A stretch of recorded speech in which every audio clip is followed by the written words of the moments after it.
নিশ্চয়কৈ ক'ব লাগিব যে খুমটাই গ্ৰামাঞ্চলত ইতিমধ্যে গঢ় লৈ উঠিছে এখন বিশেষ বজাৰ। মই আজি সেই বজাৰখন দেখুৱাম নিউজ লাইভৰ দৰ্শকসকলক, যিহেতু গ্ৰাম্য অৰ্থনীতি চহকী কৰা এক বিশেষ কৃষি হৈছে সাঁচি গছৰ খেতি। আৰু সাঁচি গছৰ খেতিয়ে গ্ৰাম্য অৰ্থনীতিৰ ভঁৰাল চহকী কৰিছে আৰু বহু যুৱক যুৱতী, নিবনুৱা যুৱক ইতিমধ্যে সংস্থাপিত হৈছে। আৰু এই মুহূৰ্তত আমি নিউজ লাইভৰ দৰ্শকসকলক পোনপটীয়াকৈ দেখুৱাইছোঁ খুমটাই গ্ৰামাঞ্চলত গঢ় লৈ উঠা এখন বিশেষ বজাৰ। মই এজন যুৱকৰ ওচৰলৈ আহিছোঁ, ব্যৱসায়ৰ লগত জড়িত। দেখিছোঁ যে খুমটাইত নতুনকৈ গঢ় লৈ উঠিছে এইখন বজাৰ। কিমান দিন হ'ল এই বজাৰখন গঢ় লৈ উঠা? এইখন আজি প্ৰায় 4 বছৰমানৰ পৰা আমি কৰি আছোঁ। যিহেতু এই ব্যৱসায়ৰ লগত জড়িত হৈ আপোনালোকে নিজে স্বাৱলম্বী হৈছে, পৰিয়াল পোহপাল দিছে আৰু ইয়াৰ লগত বহু যুৱক জড়িত হৈ আছে। কি ক'ব, কেনেধৰণে ব্যৱসায়ত কেনেধৰণে লাভান্বিত হয়? এইটো মানে আপোনাৰ এতিয়া দামতে কিনা হৈছে আমাৰ প্ৰায়। তাৰ পৰা আপোনাৰ মানে কি মাল চাইহে ইয়াৰ দামৰ গছ চাই নহয় মানে। আৰু আপোনাৰ এই ব্যৱসায়টো যথেষ্ট লাভান্বিত হয়। লাভান্বিত হয়, কিন্তু ইয়াৰ ৰিক্সো আছে আপোনাৰ। মানে কি ইয়াক আপুনি এনেই ফুটি চাই বা গছ চাই পেলাই কিনিলে আপোনাৰ লছো হ'ব পাৰে। দামৰ ওপৰতো কথা আছে। যিজোপা গাছ এতিয়া কিনিব লাগে 5,000, সেইজোপা আমি এতিয়া দামতো কিনিবলগীয়া হৈছে বা কেতিয়াবা লাভো হয়, কেতিয়াবা লোকচানো হয় এই বেপাৰটোত। ইয়াৰ জৰিয়তে বহু যুৱক সংস্থাপিতও হৈ আছে। হৈ আছে।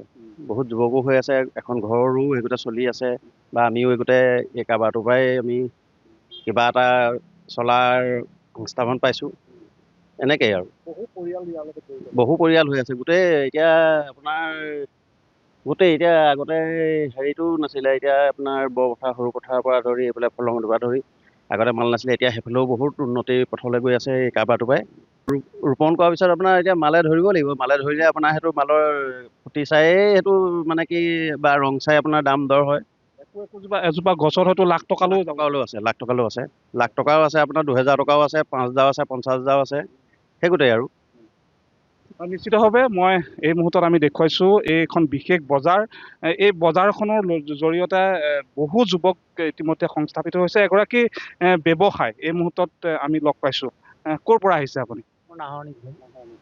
যিহেতু গ্ৰামাঞ্চলত নতুনকৈ বজাৰ গঢ় লৈ উঠিছে, খুমটাই কেইবাটাও স্থানত ইতিমধ্যে আমি দেখিছোঁ। ইয়াৰ জৰিয়তে আপোনালোকে যথেষ্ট লাভান্বিত হয় বা পৰিয়াল পোহপাল দিয়াত যথেষ্ট সুবিধা হৈছে? নিশ্চয় হৈছে।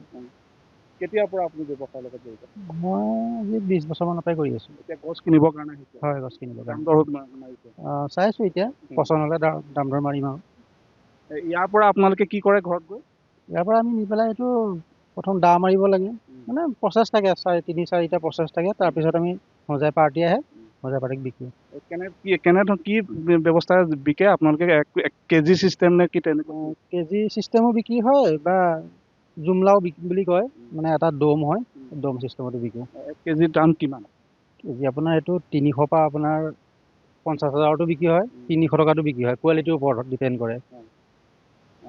ইতিমধ্যে এই ব্যৱসায় যথেষ্ট লাভান্বিত এক ব্যৱসায়। হৈছে। বহুত মানুহ চলি আছে এই ব্যৱসায়। হয়, নিশ্চিতভাৱে কেমেৰা সহযোগীৰ জৰিয়তে আমি দেখুৱাৰ বাবে চেষ্টা কৰিছোঁ। এয়া চাওক, গ্ৰামাঞ্চলৰ এই পৰিৱেশ। আমি এখন নতুন বজাৰ গঢ় লৈ উঠিছে আৰু এই মুহূৰ্তত এনেধৰণে এই বজাৰখনৰ জৰিয়তে যথেষ্ট যুৱক ইতিমধ্যে সংস্থাপিত হৈছে। আৰু এনেধৰণে ক'ব লাগিব যে গোলাঘাট জিলাৰ খুমটাই সমষ্টিৰ অন্তৰ্গত এই যি যোগীবাৰীত, এই যোগীবাৰীৰ লগতে কেইবাটাও স্থানত ইতিমধ্যে নতুনকৈ এই যি সাঁচি বজাৰ ইতিমধ্যে গঢ় লৈ উঠিছে আৰু ব্যৱসায়ৰ জৰিয়তে যথেষ্ট লাভান্বিত হৈছে। আৰু এনেধৰণে ক'ব লাগিব যে এই যি নতুন বজাৰে সকলোৰে দৃষ্টি আকৰ্ষণ কৰিবলৈ সক্ষম হৈছে।